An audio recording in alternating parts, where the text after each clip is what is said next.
Hai Bung, salam pencerahan. Kita berjumpa kembali di kanal Rumah Filsafat. Membangun dunia yang sadar dan bernalar sehat, itu moto kami. Tema diskusi kita kali ini adalah soal beragama dengan akal sehat. Mari kita simak bersama-sama.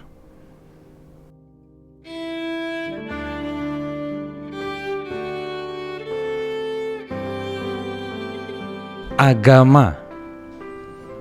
Bangsa Indonesia sudah sangat kenal dengan kata ini ya. Kita adalah bangsa yang beragama. Kita menjamin kebebasan beragama. Pertanyaannya adalah, apa itu agama? Mengapa dia hadir di dalam peradaban dan kebudayaan manusia secara umum ya? Agama itu dari akar katanya, itu artinya agama, tanpa kekacauan, tidak ada kekacauan. Jadi agama itu hadir di awal memang untuk menghadirkan tatanan, menciptakan tatanan, keteraturan di dalam hidup manusia. Makanya ada sekumpulan nilai, ada sekumpulan peraturan supaya hidup manusia tertata, baik secara pribadi, hatinya damai, dan secara komunitas, hidup bersama-sama juga ada kedamaian. Itu agama. Di dalam bahasa Latin, agama itu dari kata religare, mengikat. Jadi mengikat manusia ke dalam kesatuan yang teratur. Tujuannya sama, supaya hidup manusia itu tertata. Tapi kita juga melihat agama tidak melulu luhur. Karena bagaimanapun agama adalah organisasi ciptaan manusia. Dan manusia pasti banyak berbuat salah. Kita seringkali mendengar adanya gerakan terorisme berbendera agama. Kita seringkali mendengar adanya aksi kekerasan, diskriminasi, intoleransi juga berbendera agama. Teman-teman mungkin masih ingat 22 Juli tahun 2000 ada bom gereja kebetulan dekat rumah saya. Ada juga 12 Oktober 2002 bom Bali 1 yang baru saja diperingati kemarin 20 tahun. Lalu ada 17 Juli 2009 ada bom Marriott di Jakarta. Dan rangkaian serangan-serangan teroris lainnya tidak hanya di Indonesia tapi juga di seluruh dunia, di berbagai kota yang menggunakan bendera agama. Pertanyaan sederhana, lalu mengapa ini terjadi? Banyak kajian sudah dilakukan. Saya coba merangkum beragam kajian itu dan nanti di akhir mencoba memberikan sebuah jalan keluar ya. Bagaimana supaya ini tidak terjadi lagi, supaya agama berhenti memperbolehkan kekerasan atau menginspirasi kekerasan dan kembali ke fitrahnya, kembali ke tujuan awalnya, yaitu menghadirkan kedamaian, menghadirkan tatanan baik di dalam batin maupun di dalam hidup bersama manusia. Oke, akar pertama, mengapa agama menginspirasi kekerasan? Yang pertama adalah cara berpikir literalis formalis di dalam beragama. Apa itu literalis formalis? Literalis artinya begini. Kita membaca ajaran agama, sebuah ajaran, dan kemudian menerapkannya mentah-mentah secara harafiah, tanpa ada pemikiran lebih lanjut, tanpa ada analisis lebih lanjut. Padahal ajaran agama itu kan seringkali dibuat sudah lama ya. Agama itu tua sekali usianya ya. Ada yang sudah 1000 berapa tahun, ada yang sudah 2000 tahun, bahkan kalau kita lihat tradisi Hindu itu sampai nggak tahu kapan berdirinya karena sudah begitu tuanya gitu ya. Jadi ajaran agama dibuat di masa lalu dalam konteks kehidupan masa itu. Maka ajarannya mungkin benar di masa itu, tapi di zaman kita harus ada sedikit penafsiran. Nah, ini tidak terjadi, makanya muncullah kaum literalis yang secara harafiah mentah-mentah menerapkan ajaran agama tanpa berpikir ulang. Lalu ada cara berpikir formalis. Formalis itu artinya yang penting agama itu tampilan luarnya aja. Yang penting tampilan saya bagaimana, yang penting saya dilihat orang bagaimana. Jadi formalnya aja, hanya bentuk luarnya saja, tapi tidak ada penghayatan mendalam. Nah, dua cara berpikir ini ya, literalis dan formalis dalam beragama, yang menjadi akar dari kenapa agama seringkali menimbulkan inspirasi untuk melakukan kekerasan. Baik itu mungkin kekerasan kecil seperti diskriminasi terhadap orang-orang yang berbeda agama, atau intoleransi, melakukan tindakan kekerasan atas nama agama. Bahkan yang paling ekstrim, terorisme dengan bendera agama. Akarnya adalah tadi, cara berpikir literalis dan formalis. Yang kedua, kita melihat terutama di Indonesia ya, pendidikan kita itu mutunya rendah. Kita tidak diajarkan berpikir kritis oleh sekolah, oleh pemerintah, bahkan oleh orang tua kita sendiri. Akhirnya ketika kita menerima ajaran yang salah dari luar, ajaran yang sesat, yang menimbulkan kekerasan, kita telan mentah-mentah. Karena kita tidak biasa mengolahnya dengan akal budi kita, dengan nurani kita. Misalnya, saya membaca sebuah buku dari agama tertentu. Isinya adalah, bunuhlah orang tuamu. Ada ajaran agama yang mengajarnya tertulis begitu ya, bunuhlah orang tuamu. Tapi apakah lalu saya menerapkannya mentah-mentah, saya ke kamar orang tua, saya bunuh mereka? Itu kan bodoh. Kita harus mengolah, maksudnya kata bunuhlah orang tuamu ini dalam buku agama tersebut, itu maksudnya apa? Apa konteks ajaran itu? Apa sejarahnya? Apa maksud kata itu diucapkan? Nah, kalau kita bisa memahami dan menafsirkan dengan tepat, baru kita memahami pesan utama dari agama tersebut. Jadi kita butuh pemikiran kritis. Nah, di Indonesia pemikiran kritis itu tidak dibentuk, bahkan cenderung dilarang. Pertanyaan-pertanyaan kritis ditabukan. Contoh di sekolah misalnya, orang murid bertanya dianggap menyusahkan guru. Membantah, mempunyai argumen lain dari guru dianggap melawan guru. Ini ekosistem atau cuaca pendidikan semacam inilah yang membuat pemikiran kritis tidak berkembang, dan akhirnya banyak orang di Indonesia itu menelan mentah-mentah ajaran, padahal ajaran itu sesat. Ajaran itu membuat banyak masalah dalam hidupnya gitu. Jadi itu kedua itu. Jadi mutu pendidikannya rendah ditambah miskinnya pemikiran kritis membuat orang beragama jatuh ke dalam kekerasan, ke dalam diskriminasi, ke dalam intoleransi. Nah, yang ketiga, keadaan semacam ini, keadaan rendahnya mutu pendidikan, miskinnya pemikiran kritis yang mengembangkan tadi ya, cara berpikir literalis dan formalis di dalam agama, itu dimanfaatkanlah oleh pihak-pihak tertentu. Saya menyebutnya oleh para demagog. Demagog itu di dalam filsafat politik disebut sebagai para penyebar kebencian, para pencipta perpecahan ya. Nah, mereka melihat keadaan ini, lalu mereka kemudian membuat isu, membuat sensasi, membuat konflik-konflik, membuat berita-berita bohong ya, untuk mengadu domba masyarakat. Dan akhirnya keadaan menjadi pecah, panas. Konflik bisa terjadi, konflik dalam keluarga, konflik antar keluarga, konflik di dalam agama, konflik antar agama. Apalagi sekali lagi menjelang tahun politik 2023-2024, isu perpecahan agama, perbedaan agama akan digoreng terus oleh para demagognya. Kita harus benar-benar menggunakan pemikiran kritis ya untuk melihat ini semua. Jadi jangan menerima informasi, jangan menerima ajaran sebelum kita mengolahnya dengan akal sehat dan hati nurani yang kita punya.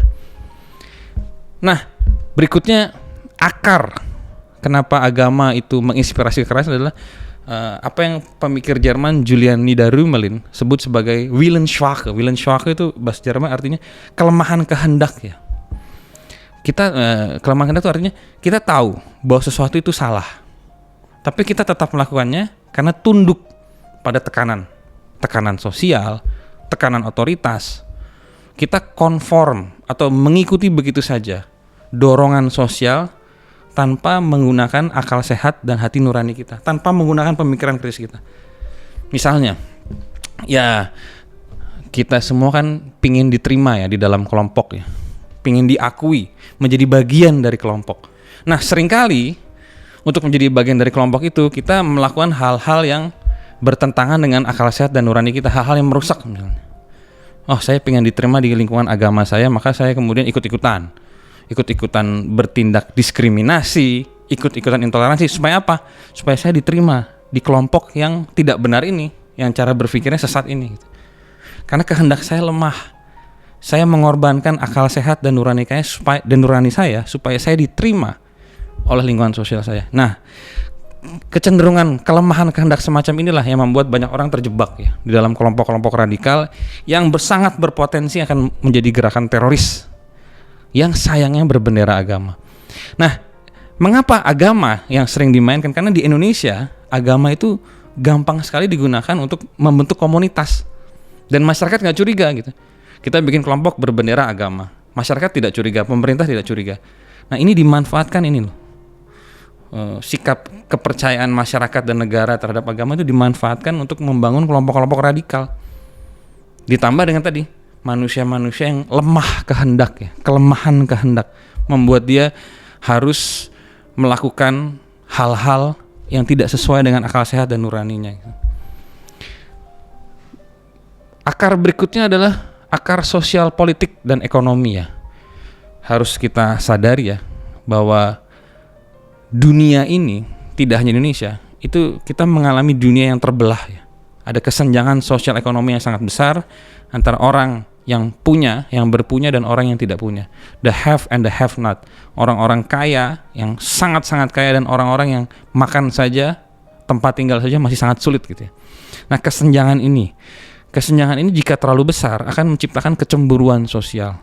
Dan kecemburuan sosial ini adalah potensi konflik yang bisa dimainkan kapanpun ya, bisa dibakar oleh para demagog tadi, para penyebar kebencian, atau oleh paham-paham radikal yang menggunakan bendera agama untuk memperpanas keadaan gitu. Orang-orang miskin, orang-orang yang hidupnya sulit dibakar dengan ajaran-ajaran sesat dari agama, ajaran-ajaran radikal dari agama, lalu kemudian mereka menjadi radikal, bahkan menjadi teroris yang siap mengorbankan diri mereka untuk melakukan kekerasan terhadap orang lain misalnya.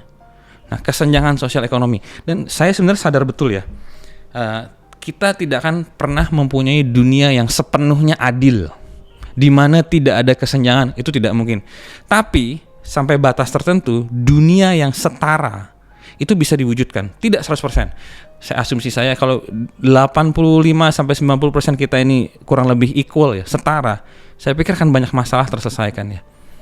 Tapi kalau kesenjangan sosialnya terlalu besar ya, antara orang yang lahir dari keluarga kaya, yang dapat privilege sepanjang hidupnya, pendidikan bagus, punya channel, network, kerja di tempat bagus karena koneksi orang tua, dengan orang-orang yang harus berjuang dari bawah, harus cari beasiswa, harus menunjukkan prestasi gila-gilaan supaya bisa berkembang. Kalau kesenjangan terlalu besar, ini adalah potensi perpecahan yang sangat-sangat besar yang bisa dimainkan oleh para demagog, oleh para penyebar kebencian tadi untuk membuat perpecahan, menciptakan konflik, dan menggunakan agama tadi untuk menginspirasi kekerasan. Maka sebuah negara itu dikatakan maju bukan karena negaranya punya militer kuat, punya pesawat banyak, punya rudal banyak, bukan, tapi karena rakyatnya egaliter, setara, tidak kaya, tidak miskin, dan mereka hidup dalam kurang lebih kesetaraan sosial ekonomi ya. Tidak 100%, tapi kesetaraan itu terasa ya, bahwa saya dengan dia, walaupun keluarga kita berbeda, tapi kita kurang lebih berada di lingkungan sosial ekonomi yang sama. Nah ini yang harus kita perjuangkan. Sebenarnya Pancasila sudah jelas ngomong soal ini ya, keadilan sosial bagi seluruh rakyat Indonesia. Itu kan ide kesetaraan. Kalau ini tidak diperhatikan, siap-siaplah kita akan terus menanggung serangan-serangan teroris yang juga seringkali berbendera agama. Yang terakhir adalah pengabaian hukum ya. Gerakan-gerakan radikal, teroris berbendera agama ini bertumbuh karena terjadi pembiaran. Masyarakat tahu ada kelompok radikal, ada gerakan teroris, dibiarkan. Kenapa? Karena berbendera agama. Pemerintah tahu, polisi tahu, militer mungkin juga tahu, sudah punya datanya, tapi seringkali dibiarkan. Kenapa? Ya karena isu sensitif berbendera agama, seolah-olah sesuatu kalau sudah ditempel agama itu menjadi sepenuhnya benar. Ini tidak tepat. Jangan membiarkan setan menggunakan jubah malaikat gitu ya. Setan menggunakan jubah malaikat, tetap aja setan gitu ya. Jangan tertipu oleh jubahnya gitu. Nah begitu pula pengabaian semacam ini yang membuat kelompok-kelompok radikal yang berpotensi besar ya menjadi gerakan kekerasan dan gerakan teroris ini berkembang, tidak hanya di Indonesia tapi di seluruh dunia. Itu kira-kira mengapa agama seringkali menginspirasikan kekerasan dan menjadi sumber gerakan teroris tidak hanya di Indonesia tapi di dunia gitu. Padahal sekali lagi kalau kita ingat fitrah agama, tujuan utama atau bahasa raison d'être agama adalah menghadirkan tatanan, menghadirkan kedamaian baik di dalam hati maupun di dalam hubungan antar manusia, di dalam hidup bersama. Bagaimana jalan keluar dari masalah ini? Sebenarnya ada beberapa langkah yang bisa kita ambil. Yang pertama, kita perlu belajar agama sampai ke akarnya. Jangan belajar agama sekedar menghafal buku, menghafal teks tapi nggak ngerti artinya, nggak ngerti sejarahnya, nggak ngerti konteksnya, nggak ngerti perubahan maknanya, nggak ngerti filsafatnya. Belajar agama sampai ke dalam secara komprehensif. Jangan terjebak pada ganti pakaian, ganti tampilan luar hanya supaya dapat pengakuan sosial. Itu dangkal, itu pemahaman formalis yang justru harus dihindari karena berbahaya. Jangan belajar agama kulitnya aja, jangan belajar luarnya aja. Silakan apapun agamamu, pelajari sampai ke esensinya, sampai ke inti terdalam agama itu. Kenapa ini penting? Karena ini argumen saya ya, dan didukung oleh banyak pemikir sebenarnya. Kalau kita belajar agama kita masing-masing dan semuanya belajar sampai ke dalam, ke akarnya, kita akan berjumpa di titik yang sama.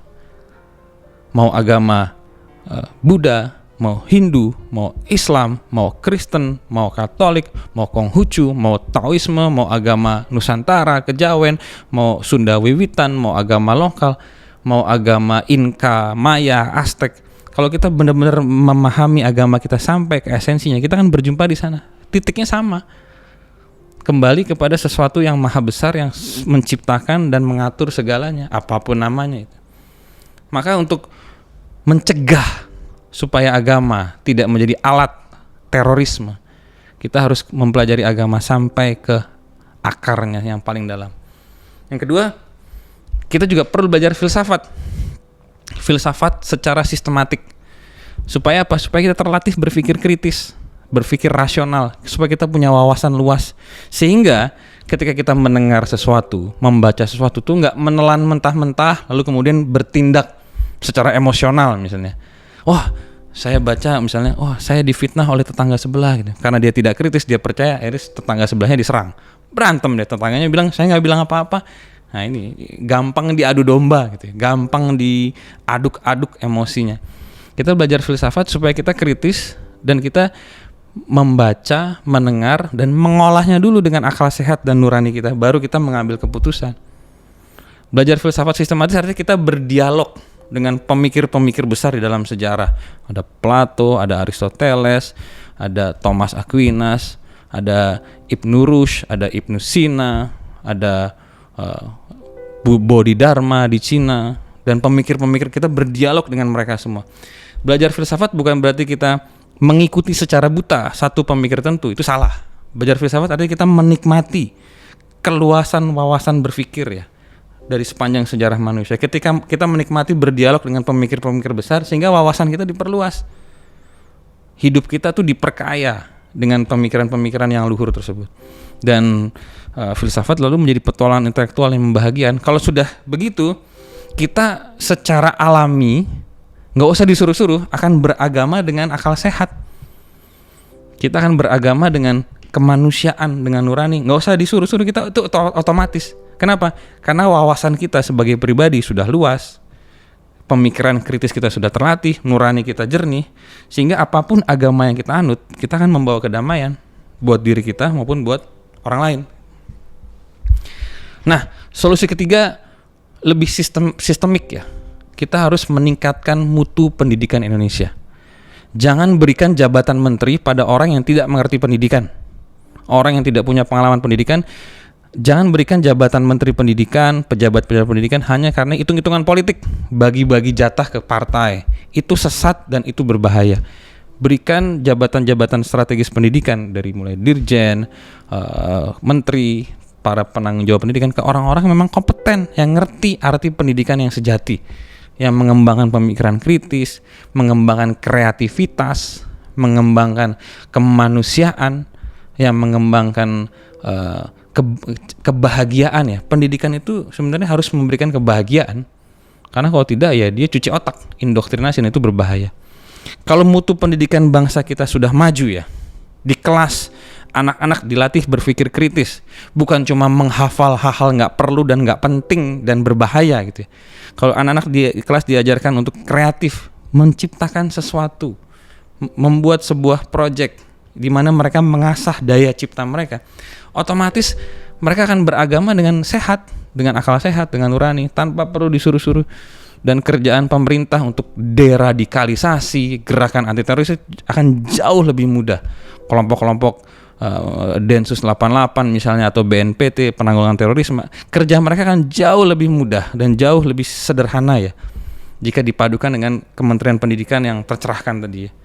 Dan yang keempat adalah, ini yang saya selalu ingatkan, apalagi menjelang tahun-tahun politik ya, 2023, 2024 dan tahun-tahun berikutnya ya. Berhati-hatilah dengan para demagog. Jangan terpesona oleh ucapan-ucapan indah tapi memecah belah. Kalau kita mendengarkan informasi atau membaca informasi, perhatikan apakah ujaran ini menciptakan kedamaian, memberikan pencerahan, atau dia membakar marah, membakar emosi. Kalau itu membakar amarah, membakar emosi, tinggalkan. Ini demagog, ini penyebar kebencian. Tapi kalau ucapannya menghadirkan kejernihan, pencerahan, dengarkan, ikuti, sebarkan. Jadi kita harus kritis terhadap para demagog. Kita harus bisa membedakan yang mana pembicaraan yang bermutu yang harus kita ikuti dan pembicaraan sampah yang harus kita singkirkan, kita buang. Dan gitu, kemampuan itu harus kita punya secara pribadi. Kita tidak bisa mengandalkan pemerintah, Kominfo misalnya, tidak bisa. Itu kemampuan harus kita punya secara pribadi. Berikutnya adalah juga solusi sistemik ya. Kita harus membangun struktur sosial ekonomi yang jauh lebih adil daripada sekarang. Saya nggak tahu di tempat tinggal teman-teman. Saya tinggal di Jakarta. Dan di Jakarta kesenjangan ekonomi itu jahat, berbahaya dan sangat memalukan ya. Saya melihat mobil mewah bergentayangan di jalan-jalan raya Jakarta berdampingan dengan pemukiman kumuh di berbagai penjuru Jakarta, pinggir-pinggir kali, pinggir-pinggir rel kereta api. Pengalaman yang paling kontras saya adalah ketika saya naik kereta bandara ya. Saya mau ke bandara, mau naik pesawat Soekarno-Hatta. Saya menggunakan kereta bandara. Kereta yang sangat bagus, on time, profesional, bersih, nyaman, perfect keretanya. Begitu saya lihat pemandangan di luar, pemukiman kumuh sepanjang jalan. Dari stasiun, saya naik dari stasiun BNI ke bandara. Pemukiman kumuh, orang tidur di luar nih. Pertanyaan saya, di mana pemerintah daerah, pemerintah pusat? Ini kan bagian dari kerja pemerintah, menyingkirkan kemiskinan, kesenjangan sosial dan pemukiman kumuh ya. Nah, selama keadaannya masih seperti ini ya, kesenjangan ekonomi sosial dibiarkan, kita kan terus bersiap-siap menghadapi kelompok radikal dan teroris. Karena masalahnya di ketidakadilan tadi. Ketidakadilan mengundang amarah dan amarah akan melahirkan konflik. Maka kita harus secara nasional sebagai bangsa melakukan sebuah gerakan besar-besaran ya, untuk memperkecil gap kesenjangan sosial ekonomi ini. Sekali lagi saya ingatkan, saya bukan orang naif ya yang berharap semua orang hidup setara sama rata, itu tidak mungkin. Tapi usahakan kesenjangan itu menjadi sekecil mungkin ya. Usahakan orang yang baru lulus mau bekerja dengan direktur utama atau owner perusahaan tersebut, pendapatannya per bulan itu tidak terlalu jauh bedanya. Dan itu sangat mungkin dilakukan dengan berbagai cara. Ada banyak teori. Kita akan bahas di satu sesi mungkin. Dan solusi terakhir adalah kita harus memperkuat ketegasan para penegak hukum. Terutama kalau kita ngomong penegak hukum Indonesia, kita harus ngomong polisi ya. Semua tindakan intoleransi, diskriminasi, kekerasan berdasarkan agama harus ditindak dengan cepat dan tegas dan adil sesuai dengan hukum yang berlaku. Karena kalau dibiarkan, misalnya kita tahu nih ada kelompok radikal, ini ada kelompok kemungkinan berpotensi menjadi teroris, kalau itu dibiarkan, ini akan terus berkembang dan akan ada kesan seolah-olah hal tersebut diperbolehkan. Maka penegakan hukum harus sangat cepat. Oh, ini ada yang berbahaya, tangkap. Ada yang berbahaya, tangkap. Tangkap tidak harus langsung dihukum karena ada proses deradikalisasi misalnya. Bisa kita tahu, wah, di sini ada sel teroris dari kelompok-kelompok tertentu mungkin berbendera agama, langsung laporkan dan polisi, penegak hukum lah harus langsung menindak itu dengan cepat tanpa terlalu menunggu lama. Ada pertimbangan politik, nanti nggak enak sama itu, nggak enak ini. Kepastian hukum ya, kepastian hukum sebagai negara hukum. Kalau kamu melanggar hukum, kamu akan ditangkap. Ini yang sangat penting untuk menjaga tatanan sosial yang bernama Indonesia ini supaya tetap hadir dan adil serta makmur. Jadi kembali, bagaimana kita beragama dengan akal sehat? Itu sangat penting supaya tadi agama kembali menghadirkan fungsi utamanya, memberikan tatanan, memberikan kedamaian baik hidup pribadi maupun hidup bersama, dan tidak dikotori oleh kepentingan-kepentingan politik untuk memecah belah, untuk melakukan kekerasan, apalagi melakukan tindakan teroris. Di sini pentingnya kita untuk belajar filsafat, mengasah pengetahuan kita, membaca buku, membuka wawasan kita, supaya kita tetap bisa beragama dengan akal sehat dan dengan hati nurani yang jernih.